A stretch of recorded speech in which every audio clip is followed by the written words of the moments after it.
여러분, 오늘 들려드릴 이야기는 한 평범한 집사님의 놀라운 간증입니다. 2023년 12월 새벽 3시 서울 변두리의 작은 식당 안 김영수 집사는 무릎을 꿇고 기도하고 있었습니다. 하나님, 왜 저만 이렇게 힘듭니까? 10년째 새벽 기도 빠뜨린 적 없습니다. 11조도 꼬박꼬박 드렸습니다. 그런데 왜 제 빚은 계속 늘어만 갑니까? 그의 눈에서 눈물이 흘렀습니다.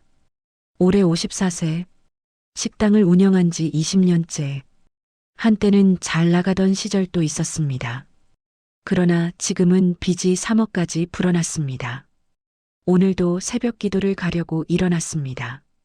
그런데 힘이 없었습니다.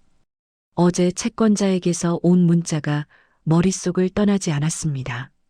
이번 주까지 2천만 원 입금 안 되면 법적 조치 들어갑니다. 2천만 원. 김영수 집사에게는 하늘의 별 따기였습니다. 통장 잔고는 120만 원. 이번 달 식당 월세도 아직 못 냈습니다. 그는 기도원에 가지 못하고 식당 구석에 앉아 있었습니다. 라디오를 켰습니다. 새벽 방송이 흘러나왔습니다. 그때였습니다. 아나운서의 목소리가 들렸습니다. 오늘은 조용기 목사님의 귀한 설교 말씀을 들려드리겠습니다. 기도와 재정에 관한 아주 중요한 가르침입니다. 김영수는 귀를 기울였습니다. 조용기 목사의 힘있는 음성이 라디오에서 흘러나왔습니다. 여러분, 많은 사람들이 기도를 열심히 합니다. 그런데 왜 재정은 변하지 않습니까? 제가 오늘 말씀드리는 이것을 꼭 기억하십시오. 하나님은 기도를 들으시지만 재정은 기도 속 단어의 방향을 따릅니다. 김영수는 숨을 멈췄습니다. 무슨 말씀일까? 기도 속 단어? 기도 속에서 이 6가지 단어를 멈추십시오. 부족합니다. 언젠가, 왜 나만, 나중에, 항상, 어쩔 수 없습니다. 이 단어들이 당신을 돈이 올 수 없는 자리에 묶어두고 있습니다. 김영수 집사는 소름이 돋았습니다. 방금 자신이 한 기도가 머릿속을 스쳐갔습니다. 제가 부족합니다. 언젠가 이 빚을 갚게 해주세요. 왜 저만 이렇게 힘듭니까? 6가지 단어. 자신의 기도가 바로 그 단어들로 가득했습니다.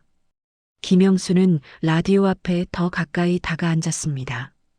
이 설교가 자신의 인생을 완전히 바꾸게 될 줄은 그때는 몰랐습니다. 김영수 집사의 인생이 항상 이렇지는 않았습니다. 20년 전 그는 작은 한식당으로 시작했습니다. 아내 순이와 둘이서 새벽부터 밤늦게까지 일했습니다. 맛있다는 소문이 퍼지면서 손님이 늘었습니다. 2010년대 초반 김영수 집사의 식당은 동네에서 제법 알아주는 맛집이었습니다. 직원도 5명을 두었습니다. 매출도 좋았습니다. 큰딸이 대학에 들어갈 때는 등록금 걱정 없이 보낼 수 있었습니다. 김영수는 교회도 열심히 다녔습니다. 집사로 임명받았습니다. 11조는 물론이고 감사원금도 빠뜨리지 않았습니다. 하나님께서 자신의 사업을 축복하신다고 믿었습니다. 그러나 2020년 모든 것이 무너지기 시작했습니다. 코로나가 터졌습니다. 손님이 뚝 끊겼습니다. 매출이 반으로 줄었습니다. 그래도 김영수는 직원들을 내보낼 수 없었습니다. 그들도 먹고 살아야 했습니다. 월급을 주려고 대출을 받았습니다. 처음에는 1,000만 원, 다음 달에는 또 1,000만 원. 그렇게 빚이 쌓여갔습니다. 2021년 코로나가 조금 잠잠해지나 싶었습니다. 그러나 손님은 예전만큼 돌아오지 않았습니다. 사람들의 소비 패턴이 바뀌었습니다. 배달 음식을 선호했습니다. 김영수는 배달도 시작했습니다. 그러나 배달 수수료가 너무 높았습니다. 일은 2배로 늘었는데 수익은 거의 남지 않았습니다. 2022년 직원들을 줄여야 했습니다. 5명에서 2명으로 김영수와 아내가 더 많이 일했습니다. 새벽 5시에 일어나 밤 11시에 문을 닫았습니다. 그래도 빚은 계속 늘었습니다. 1억, 2억, 그리고 2023년에는 3억까지 불어났습니다. 집 분위기도 무거워졌습니다. 아내 순이는 말이 없어졌습니다. 큰딸은 대학을 다니면서 아르바이트를 시작했습니다. 아빠, 나는 괜찮아. 내가 알아서 할게라고 말했지만 김영수는 가슴이 찢어졌습니다. 김영수는 하나님께 더 매달렸습니다. 새벽 기도를 시작했습니다. 2022년부터 단 하루도 빠뜨리지 않았습니다. 비가 오나 눈이 오나 새벽 4시에 일어나 기도원으로 갔습니다. 그러나 상황은 나아지지 않았습니다. 오히려 더 악화되었습니다. 김영수는 자책했습니다. 내가 부족해서 하나님께서 축복하지 않으시는구나. 내 신앙이 모자라는구나. 그는 더 열심히 기도했습니다. 눈물로 기도했습니다. 하나님, 제가 부족합니다. 용서해 주세요. 도와주세요. 그러나 통장 잔고는 변하지 않았습니다. 채권자의 전화는 계속 울렸습니다. 김영수는 점점 지쳐갔습니다. 김영수 집사의 기도는 항상 똑같았습니다. 새벽 기도원에 가면 그는 제일 앞자리에 앉았습니다. 무릎을 꿇고 두 손을 모았습니다. 그리고 기도했습니다. 하나님, 저는 너무 부족합니다. 제가 이렇게 된 것은 다 제 탓입니다. 제가 잘못했습니다. 언젠가 이 빚을 갚을 수 있게 해주세요. 언젠가 형편이 나아지게 해주세요. 하나님, 왜 저만 이렇게 힘듭니까? 다른 집사님들은 사업도 잘 되고 형편도 괜찮은데 왜 저만 이렇게 어렵습니까? 나중에 여유가 생기면 더 열심히 봉사하겠습니다. 나중에 돈이 생기면 더 많이 헌금하겠습니다. 하나님, 제 인생은 항상 이렇습니다. 항상 부족하고 항상 어렵습니다. 정말 어쩔 수 없습니다. 제가 할 수 있는 게 아무것도 없습니다. 김영수는 자신이 간절히 기도하고 있다고 생각했습니다. 눈물까지 흘리며 기도했으니까요. 그런데 어느 날 교회 권사님이 그의 기도를 듣고 조용히 다가왔습니다. 집사님, 혹시 조용기 목사님 설교 들어보셨어요? 김영수는 고개를 저었습니다. 기도에 대해 아주 중요한 말씀을 하셨는데 한번 들어보세요. 제가 USB 드릴게요. 권사님은 친절했지만 김영수는 시큰둥했습니다. 권사님, 감사합니다. 그런데 저는 이미 충분히 기도하고 있습니다. 새벽 기도도 매일 나가고요. 권사님은 더 이상 말하지 않았습니다. 그냥 USB를 김영수의 손에 쥐어주었습니다. 그래도 한번 들어보세요. 집사님한테 꼭 필요한 말씀일 것 같아요. 김영수는 USB를 받았습니다. 그러나 들을 생각은 없었습니다. 자신은 이미 충분히 기도하고 있다고 생각했으니까요. 그 USB는 식당 서랍 속에 그대로 방치되었습니다. 2023년 12월까지 2023년 12월 어느 날 새벽 김영수 집사는 핸드폰 진동 소리에 잠에서 깼습니다. 문자였습니다. 채권자였습니다. 김영수 집사님, 이번 주 금요일까지 2천만 원 입금 안 되면 법적 조치 들어갑니다. 더 이상 기다릴 수 없습니다. 김영수는 핸드폰을 떨어뜨릴 뻔했습니다. 2천만 원. 통장에는 120만 원밖에 없었습니다. 그는 일어나 앉았습니다. 옆에서 아내가 자고 있었습니다. 깨우고 싶지 않았습니다. 아내도 요즘 많이 지쳐 있었습니다. 김영수는 조용히 일어나 식당으로 갔습니다. 새벽 3시, 기도원에 가려고 했는데 몸이 움직이지 않았습니다. 그는 식당 구석에 주저앉았습니다. 무릎을 꿇었습니다. 기도하려고 했습니다. 그런데 입이 떨어지지 않았습니다. 하나님, 저는 말이 나오지 않았습니다. 너무 막막했습니다. 10년째 매일 기도했는데 상황은 나아지지 않았습니다. 오히려 더 나빠졌습니다. 김영수는 라디오를 켰습니다. 그냥 조용한 게 싫었습니다. 새벽 방송이 흘러나왔습니다. 찬송가가 흘렀습니다. 그리고 아나운서의 목소리가 들렸습니다. 오늘은 조용기 목사님의 귀한 설교 말씀을 들려드리겠습니다. 기도와 재정에 관한 아주 중요한 가르침입니다. 김영수는 귀를 기울였습니다. 조용기 목사의 목소리가 라디오에서 흘러나왔습니다. 여러분, 많은 사람들이 기도를 열심히 합니다. 눈물로 기도합니다. 새벽 기도도 빠뜨리지 않습니다. 그런데 왜 재정은 변하지 않습니까? 김영수는 몸을 일으켰습니다. 라디오 앞으로 다가갔습니다. 제가 오늘 말씀드리는 이것을 꼭 기억하십시오. 하나님은 기도를 들으시지만 재정은 기도 속 단어의 방향을 따릅니다. 김영수는 숨을 멈췄습니다. 기도 속에서 이 6가지 단어를 멈추십시오. 첫째, 부족합니다. 둘째, 언젠가. 셋째, 왜 나만. 넷째, 나중에. 다섯째, 항상. 여섯째, 어쩔 수 없습니다. 김영수는 온몸에 소름이 돋았습니다.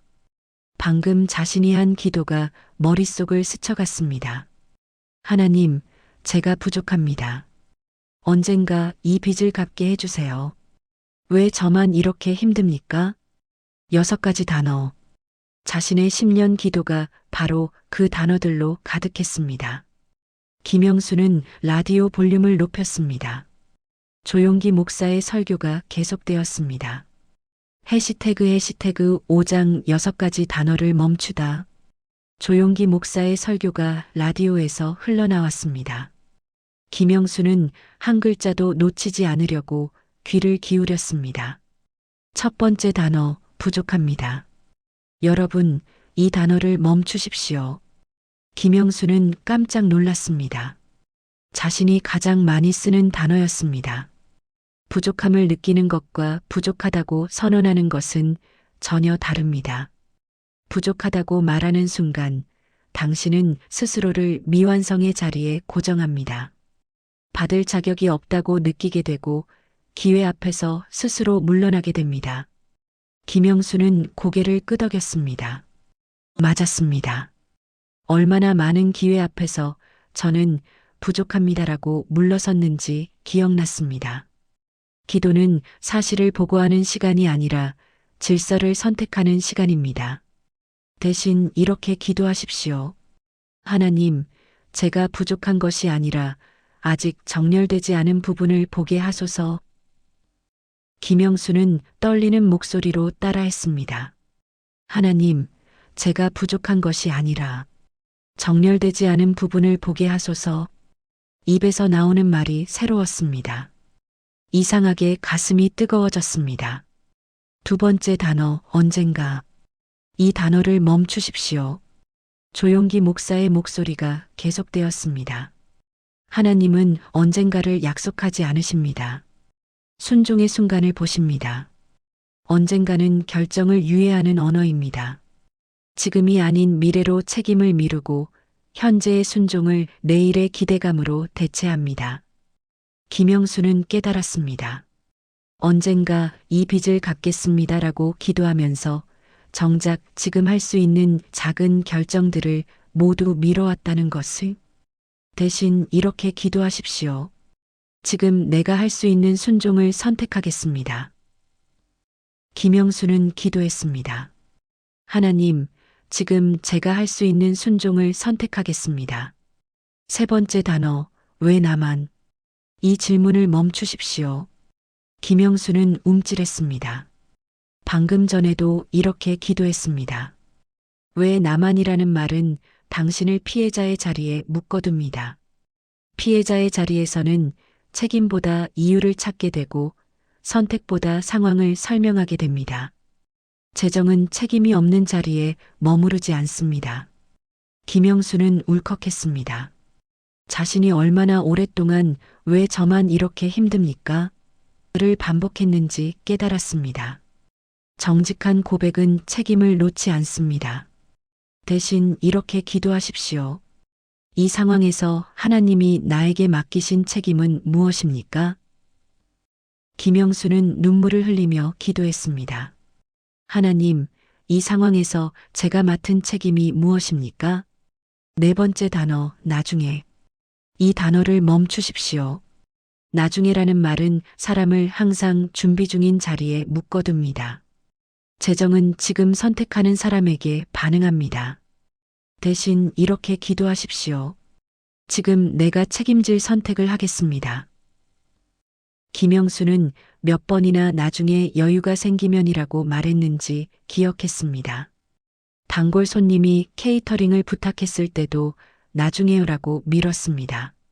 하나님, 지금 제가 책임질 선택을 하겠습니다. 다섯 번째 단어, 항상. 이 단어를 멈추십시오. 항상 어렵습니다. 항상 부족합니다. 이 말은 과거를 미래까지 고정시킵니다. 항상이라는 말은 사실이 아니라 해석입니다. 대신 이렇게 기도하십시오. 지금까지 그랬을 수는 있지만 지금부터는 다른 선택을 하겠습니다. 김영수는 항상 제 인생은 이렇습니다라고 체념했던 순간들을 떠올렸습니다. 하나님, 지금까지 그랬을 수는 있지만 지금부터는 다른 선택을 하겠습니다. 여섯 번째 단어, 어쩔 수 없습니다. 이 단어를 멈추십시오. 조용기 목사의 목소리가 더욱 강해졌습니다. 순종은 선택을 하나님께 맡기는 것이고 체념은 선택을 포기하는 것입니다. 어쩔 수 없습니다라는 말은 선택권을 스스로 반납하게 만듭니다. 대신 이렇게 기도하십시오. 지금 이 자리에서도 제가 선택할 수 있는 길을 보여주십시오. 김영수는 마지막 기도를 했습니다. 하나님, 지금 이 자리에서도 제가 선택할 수 있는 길을 보여주십시오. 설교가 끝났습니다. 김영수는 라디오 앞에 무릎을 꿇고 한참을 앉아 있었습니다. 10년 동안 매일 기도했습니다. 그런데 6가지 단어를 계속 반복했습니다. 하나님께 부족하다고, 언젠가라고, 왜 나만이라고, 나중에라고, 항상이라고, 어쩔 수 없다고 말했습니다. 그 단어들이 자신을 돈이 올 수 없는 자리에 묶어두고 있었습니다. 김영수는 그날부터 기도를 완전히 바꾸기로 결심했습니다. 다음 날 아침 김영수는 눈을 떴습니다. 여전히 빚 3억이 있었습니다. 여전히 채권자의 문자가 핸드폰에 있었습니다. 그러나 무언가 달랐습니다. 김영수 자신이 달라졌습니다. 그는 새벽 기도를 갔습니다. 무릎을 꿇었습니다. 그리고 완전히 다른 기도를 했습니다. 하나님, 제가 부족한 것이 아니라 정렬되지 않은 부분을 보게 하소서. 언젠가가 아니라 지금 제가 할 수 있는 순종을 선택하겠습니다. 왜 저만이 아니라 이 상황에서 제가 맡은 책임을 보여주소서. 처음에는 어색했습니다. 10년 동안 다르게 기도해 왔으니까요. 그러나 계속 반복했습니다. 나중에가 아니라 지금 책임질 선택을 하겠습니다. 지금까지 그랬을 수는 있지만 지금부터는 다른 선택을 하겠습니다. 어쩔 수 없다가 아니라 지금 이 자리에서도 제가 선택할 수 있는 길을 보여주십시오. 기도를 마치고 일어섰습니다. 이상하게 마음이 가벼웠습니다. 식당으로 돌아와서 김영수는 핸드폰을 들었습니다. 채권자에게 전화를 걸었습니다. 전에는 어쩔 수 없습니다. 돈이 없습니다라고 말했을 것입니다. 이번에는 달랐습니다. 사장님, 2천만 원은 이번 주에 어렵습니다. 하지만 500만 원은 금요일까지 입금하겠습니다. 그리고 나머지는 6개월 분할 상환 계획서를 월요일까지 드리겠습니다. 제가 책임지겠습니다. 채권자는 잠시 침묵했습니다. 그리고 말했습니다. 좋습니다. 그렇게 하세요. 계획서 잘 만들어 오시고 금요일에 500만 원 꼭 입금하세요. 김영수는 전화를 끊고 한숨을 쉬었습니다. 500만 원도 쉽지 않았습니다. 그러나 어쩔 수 없습니다라고 하지 않고 책임지겠습니다라고 말하자 길이 열렸습니다. 일주일 후 단골 손님 한 분이 식당에 오셨습니다. 집사님, 우리 회사 직원 점심 식사 케이터링 해주실 수 있어요? 한 달에 4번 정도, 한 번에 30인분쯤요. 전에는 저는 준비가 안 됐습니다. 나중에요라고 했을 것입니다. 이번에는 김영수가 달랐습니다. 해보겠습니다. 지금 시작하겠습니다. 다음 주부터 가능합니다. 손님이 놀랐습니다. 아, 그래요? 좋네요. 그럼 다음 주 화요일부터 부탁드릴게요. 김영수는 케이터링 준비를 시작했습니다. 쉽지 않았습니다. 그러나 나중에가 아니라 지금 시작했습니다. 한 달이 지났습니다. 케이터링이 자리를 잡았습니다. 한 달에 추가 수입 200만 원이 생겼습니다. 작은 돈이었지만 김영수에게는 큰 의미였습니다. 3개월이 지났습니다. 빚이 완전히 사라진 것은 아니었습니다. 그러나 3억이 2억 5천으로 줄었습니다. 무엇보다 김영수 집사의 내면이 변했습니다. 아침에 일어나도 막막함이 줄어들었습니다. 작은 결정을 나중으로 미루지 않게 되었습니다. 기회 앞에서 저는 부족합니다라고 물러서지 않게 되었습니다. 아내 순이가 말했습니다. 여보, 요즘 당신 달라졌어요.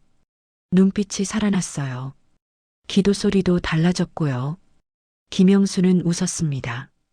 당신도 느꼈어요? 나도 느껴요. 뭔가 달라진 것 같아요.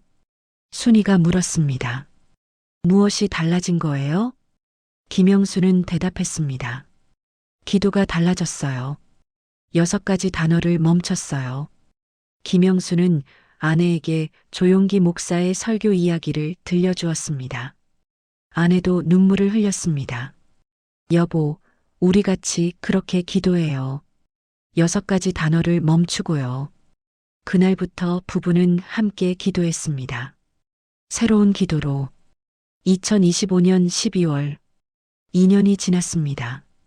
김영수 집사의 식당은 여전히 작았습니다. 그러나 손님이 늘었습니다. 케이터링 사업도 3곳으로 늘었습니다. 빚은 이제 5천만 원으로 줄었습니다. 3억에서 5천만 원으로 2년 만에 2억 5천을 갚았습니다. 그러나 가장 큰 변화는 숫자가 아니었습니다. 김영수는 더 이상 피해자가 아니었습니다. 그는 담당자였습니다. 책임자였습니다. 선택하는 사람이었습니다. 그는 여전히 새벽 기도를 했습니다. 단 하루도 빠뜨리지 않았습니다. 그러나 이제 기도가 완전히 달라졌습니다. 하나님, 제가 부족한 것이 아니라 정렬되지 않은 부분을 보게 하소서. 언젠가가 아니라 지금 제가 할 수 있는 순종을 선택하겠습니다. 왜 저만이 아니라 이 상황에서 제가 맡은 책임을 보여주소서. 나중에가 아니라 지금 책임질 선택을 하겠습니다. 지금까지 그랬을 수는 있지만 지금부터는 다른 선택을 하겠습니다. 어쩔 수 없다가 아니라 지금 이 자리에서도 제가 선택할 수 있는 길을 보여주십시오. 어느 주일 김영수 집사는 교회에서 간증을 했습니다. 여러분, 저는 10년 동안 매일 새벽 기도를 했습니다. 눈물로 기도했습니다. 그런데 빚은 계속 늘어만 갔습니다. 왜 그랬을까요? 회중이 조용히 들었습니다. 제 기도가 6가지 단어로 가득했기 때문입니다. 부족합니다. 언젠가, 왜 나만, 나중에, 항상, 어쩔 수 없습니다. 이 단어들이 저를 돈이 올 수 없는 자리에 묶어두고 있었습니다. 김영수는 계속했습니다. 하나님은 제 재정을 막으신 게 아니었습니다. 제 기도 언어가 저를 잘못된 자리에 서게 만들었던 겁니다. 그 단어를 멈추자 제 위치가 바뀌었고 재정의 흐름이 다시 열리기 시작했습니다. 많은 사람들이 눈물을 흘렸습니다. 자신의 기도 속에도 그 6가지 단어가 가득하다는 것을 깨달았기 때문입니다. 간증을 마치고 내려오는데 한 집사님이 김영수에게 다가왔습니다. 집사님, 저도 그 기도 좀 가르쳐 주세요. 저도 똑같아요. 매일 기도하는데 재정이 안 풀려요. 김영수는 그분의 손을 잡았습니다. 6가지 단어를 멈추세요. 그리고 이렇게 기도하세요. 제가 부족한 것이 아니라 정렬되지 않은 부분을 보게 하소서. 김영수는 그 6가지 기도를 천천히 알려드렸습니다. 저녁, 집으로 돌아오는 길, 아내 순이가 말했습니다. 여보, 기적이 뭔지 알아요?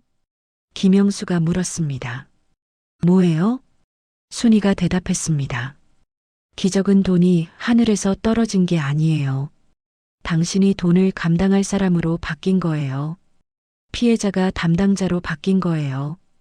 김영수는 아내의 손을 꼭 잡았습니다. 맞아요. 하나님은 돈을 숨기지 않으셨어요. 제가 잘못된 자리에 서 있었을 뿐이에요. 2025년 12월 31일 밤, 한 해의 마지막 밤이었습니다.